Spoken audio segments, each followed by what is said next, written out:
Assalamu alaikum wa rahmatullahi wa barakatuh, que la lumière du Coran illumine nos cœurs et guide nos pas vers ce qui est pur, sincère et bénéfique dans cette vie comme dans l'au-delà. Il existe en chacun de nous des signes discrets, parfois invisibles aux yeux du monde, mais connus d'Allah. Des signes qui ne parlent pas seulement de notre corps, mais de notre cœur, de notre foi, et de notre relation avec notre Créateur. Car la véritable prospérité ne commence pas dans la main. Elle commence dans l'âme. Ton cœur est-il attaché à Allah, ou au monde? Quand as-tu pleuré pour la dernière fois par amour ou par crainte d'Allah? Et si certains signes en toi annonçaient déjà un avenir rempli de bénédictions? Dans cette vidéo, tu vas découvrir comment certains comportements et états du corps peuvent refléter une ouverture vers la baraka, la subsistance et une vie prospère selon l'islam. Allah dit dans le Coran, « Et s'ils avaient suivi le droit chemin, nous leur aurions donné à boire une eau abondante. » Surat Al-Jinn, 72, 16. Abonne-toi à Lumière du Coran, like, commente et partage cette vidéo pour propager le bien. Quand le monde assombrit ton cœur, ouvre le Coran, chaque verset est une lumière qui te ramène vers Allah. Il existe des visages que l'on regarde sans vraiment comprendre pourquoi ils apaisent. Ce n'est ni une question de beauté, ni de richesse, ni de statut, mais quelque chose de plus profond, de plus pur. Une lumière discrète, presque invisible, mais qui touche le cœur. Ce visage apaisé est souvent le reflet d'un cœur profondément connecté à Allah. Car lorsque le cœur est en paix avec son Créateur, cette paix déborde naturellement sur le corps, et surtout sur le visage.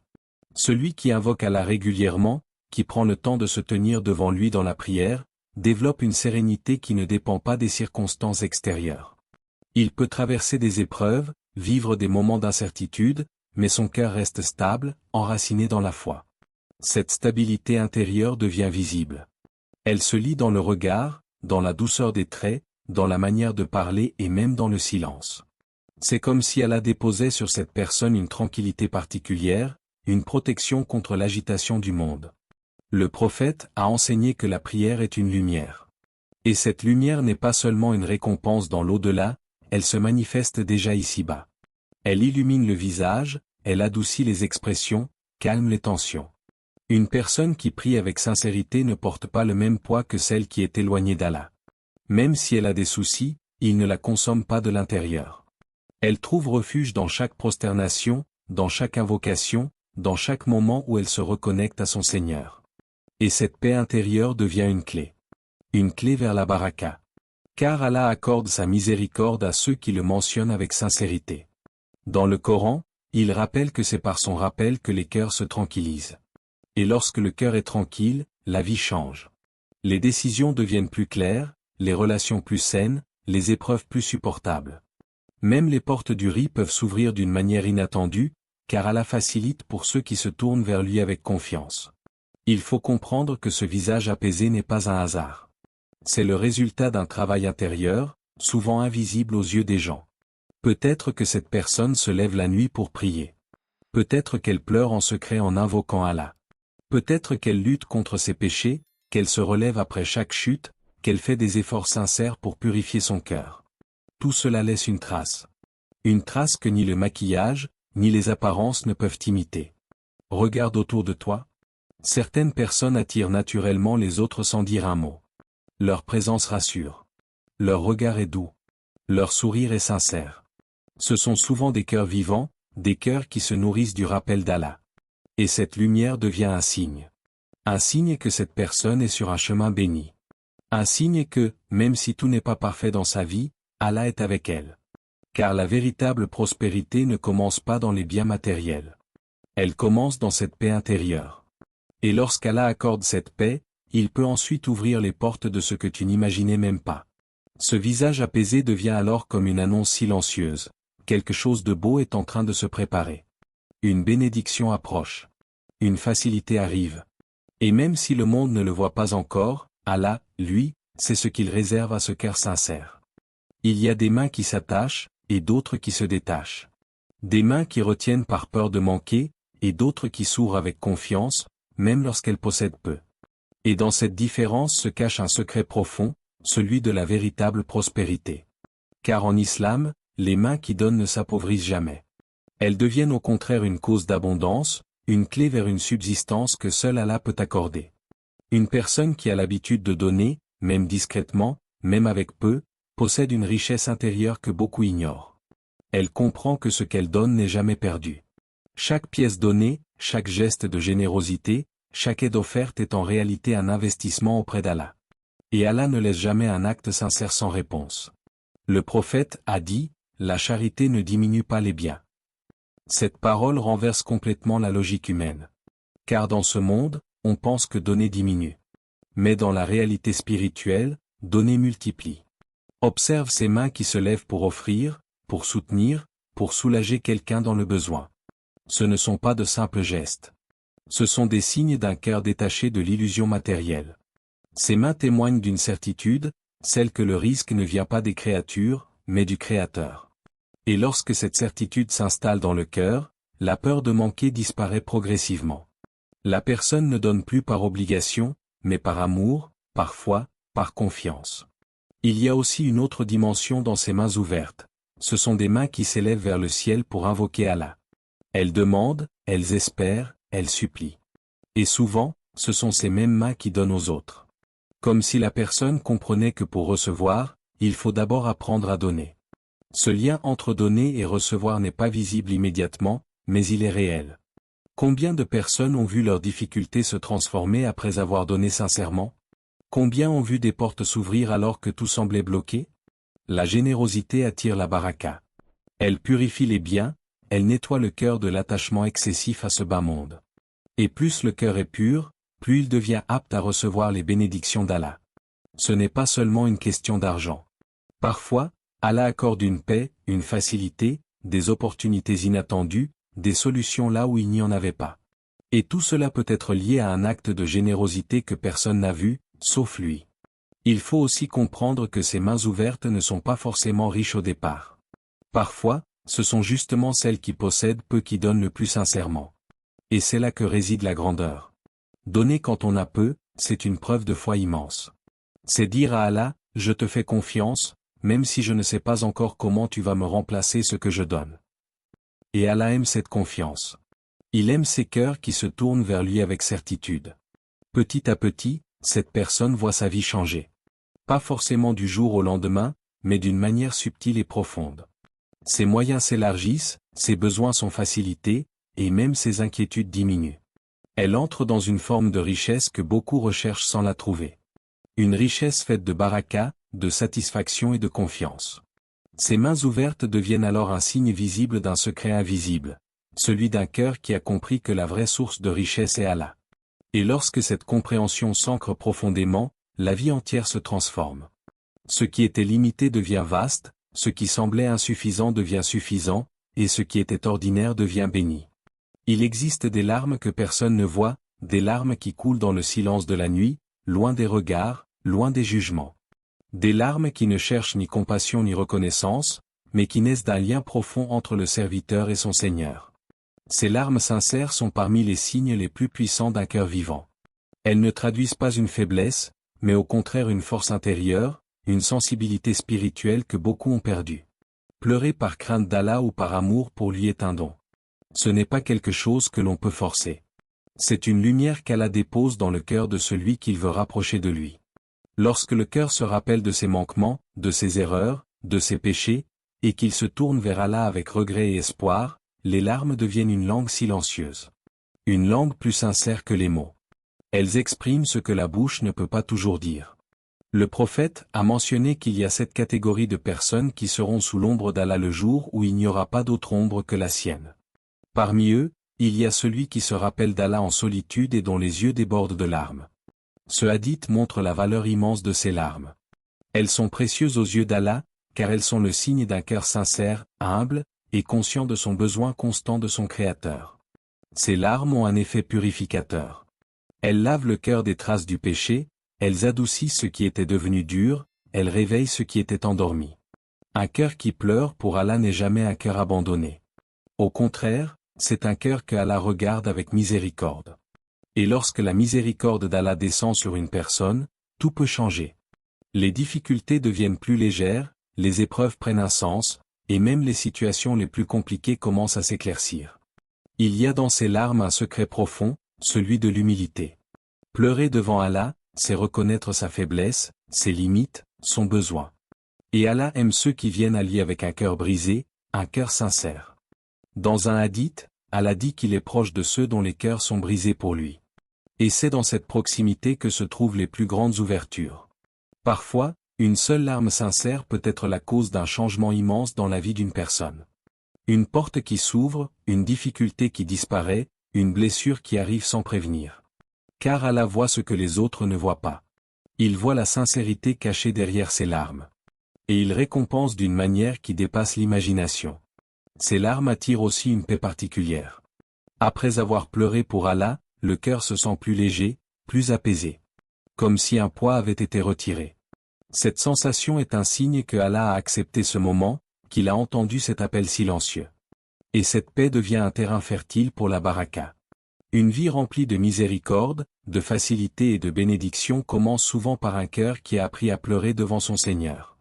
Ce signe corporel, si discret et pourtant si puissant, révèle une vérité essentielle. Un cœur vivant est un cœur béni. Et lorsqu'Allah voit la sincérité dans ses larmes, il ouvre des portes inattendues. Des facilités dans les affaires, une tranquillité dans la vie, et une bénédiction dans les biens. Rien n'est perdu pour celui qui pleure pour Allah. Au contraire, c'est souvent à ce moment-là que tout commence réellement à se transformer. Il suffit parfois d'observer la manière dont une personne se tient dans sa prière pour comprendre l'état de son cœur. La posture du corps n'est jamais un simple mouvement mécanique. Elle est le reflet d'une présence intérieure, d'une relation intime avec Allah. Entre celui qui prie distraitement et celui qui se tient humblement devant son Seigneur, la différence est immense. Et cette différence ne reste pas limitée à la prière, elle se prolonge dans toute la vie. Lorsque le croyant se lève pour prier, il quitte, même pour quelques instants, le bruit du monde. Il se place face à celui qui détient tous ses soucis, ses besoins, ses espoirs. Et dans cette rencontre, chaque geste prend un sens profond. Le regard baissé, le corps immobile, les mains posées avec respect, tout indique une présence. Une concentration. Une humilité sincère. Ce n'est plus simplement un rituel, c'est un moment de vérité entre le serviteur et son Créateur. Puis vient la prosternation. Ce moment où le corps atteint sa position la plus basse, mais où l'âme s'élève au plus haut. Le prophète a dit, le serviteur est au plus proche de son Seigneur lorsqu'il est prosterné. Ce geste, si simple en apparence, est en réalité une clé immense. Poser son front au sol, c'est reconnaître la grandeur d'Allah et accepter sa propre faiblesse. C'est abandonner l'orgueil, lâcher le contrôle, et se soumettre avec amour. Et c'est précisément dans cette soumission sincère que naît la véritable prospérité. Car celui qui honore sa prière, Allah honore sa vie. Il met de la baraka dans son temps, dans ses efforts, dans ses projets. Une personne peut travailler beaucoup sans avoir de résultats, et une autre peut faire peu, mais avec baraka, et voir ses actions fructifier. Cette différence ne vient pas seulement des efforts, mais de la relation avec Allah. Une prière vivante transforme la manière de vivre. Elle apporte une discipline, une structure, une paix intérieure. Celui qui prie avec présence trouve des réponses dans ses moments de silence, ressent une guidance dans ses décisions, et développe une patience face aux épreuves. Même lorsque tout semble compliqué, il garde un point d'ancrage. Il sait où revenir. Il sait vers qui se tourner. Il faut aussi comprendre que la qualité de la prière influence directement la qualité de la vie. Une prière rapide, distraite, sans concentration, laisse le cœur vide. Mais une prière sincère, même courte, nourrit profondément l'âme. Elle agit comme une lumière qui éclaire le chemin, comme une protection contre les erreurs, comme une source de force dans les moments difficiles. Et cette posture du corps devient alors un langage silencieux. Elle dit, je fais confiance à Allah. Je me remets à lui.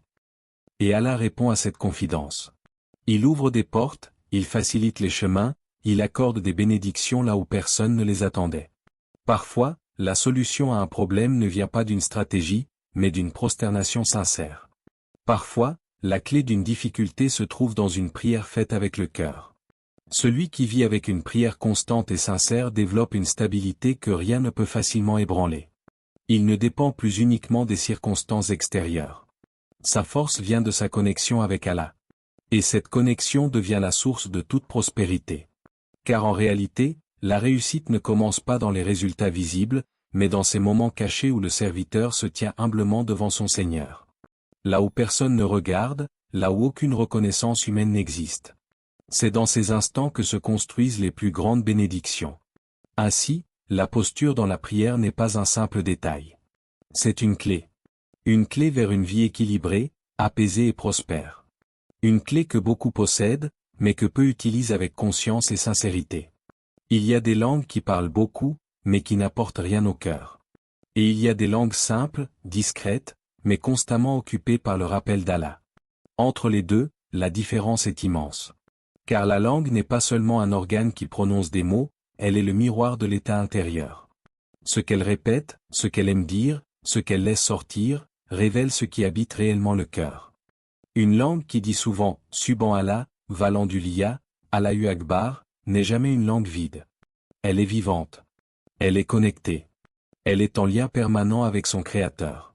Et cette connexion transforme progressivement toute la vie de la personne. Car le dhikr n'est pas simplement une répétition de mots, c'est une présence. Une présence d'Allah dans le cœur, dans les pensées, dans les actions. Lorsque quelqu'un s'habitue à mentionner Allah dans ses journées, dans ses moments de joie comme dans ses moments de difficulté, il développe une richesse intérieure que rien ne peut remplacer. Même s'il possède peu dans ce monde, il ne se sent pas pauvre. Son cœur est rempli. Il ressent une satisfaction profonde, une tranquillité que beaucoup recherchent dans les biens matériels sans jamais la trouver. Allah dit dans le Coran, « Rappelez-vous de moi, je me rappellerai de vous ».